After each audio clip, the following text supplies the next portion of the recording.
Asia का सबसे बड़ा स्लम धारावी, जहां 2.5 वर्ग किलोमीटर में 10 लाख से ज्यादा लोग रहते हैं।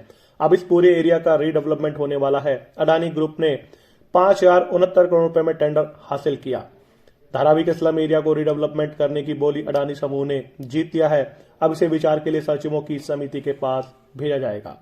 देश के कॉमर्शियल कैपिटल मुंबई के प्राइम लैंड में स्थित धारावी स्लम को रीडेवलप करने की बोली गौतम अडानी की real estate company Adani realty ने जीत लिया है। धारावी के स्लम की गिनती एशिया के सबसे बड़े स्लम में की जाती है।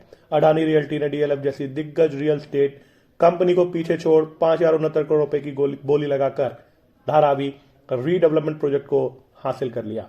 महाराष्ट्र सरकार ने अक्टूबर महीने में नए सिरे से धारावी के रीडेवलपमेंट प्रोजेक्ट के लिए ग्लोबल टेंडर जारी किया था, जिसमें अडानी रियल्टी के अलावा डीएलएफ और मुंबई के श्री नमन डेवलपर्स ने प्रोजेक्ट हासिल करने के लिए बोली लगाई थी। ग्लोबल कंपनियों को मिलाकर कुल 8 कंपनियों ने प्रोजेक्ट हासिल करने के लिए बोली लगाई थी।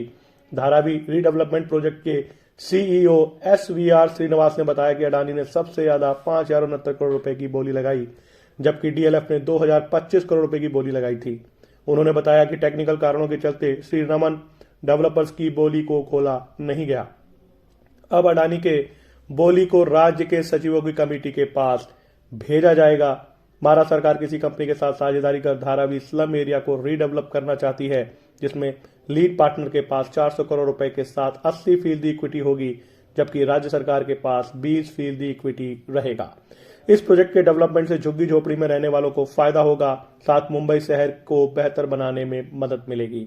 धारावी डेवलपमेंट में प्रोजेक्ट के तहत धारावी के झुग्गी झोपड़ी में रहने वालों के लिए योग्य लोगों को मुफ्त में घर दिया जाएगा, जिसमें सभी प्रकार की सुविधाएं होंगी। प्रोजेक्ट के लिए कमेंसमेंट सर्टिफिकेट जारी होने के बाद पहले फेज का काम 7 सालों में पूरा कर लिया जाएगा।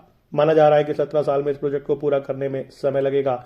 इस प्रोजेक्ट के पूरा होने पर इसमें लगभग 56,000 लोगों को बसाया जाएगा। इस स्लम में रहने वालों को 405 वर्ग फुट के एरिया का घर मिलेगा।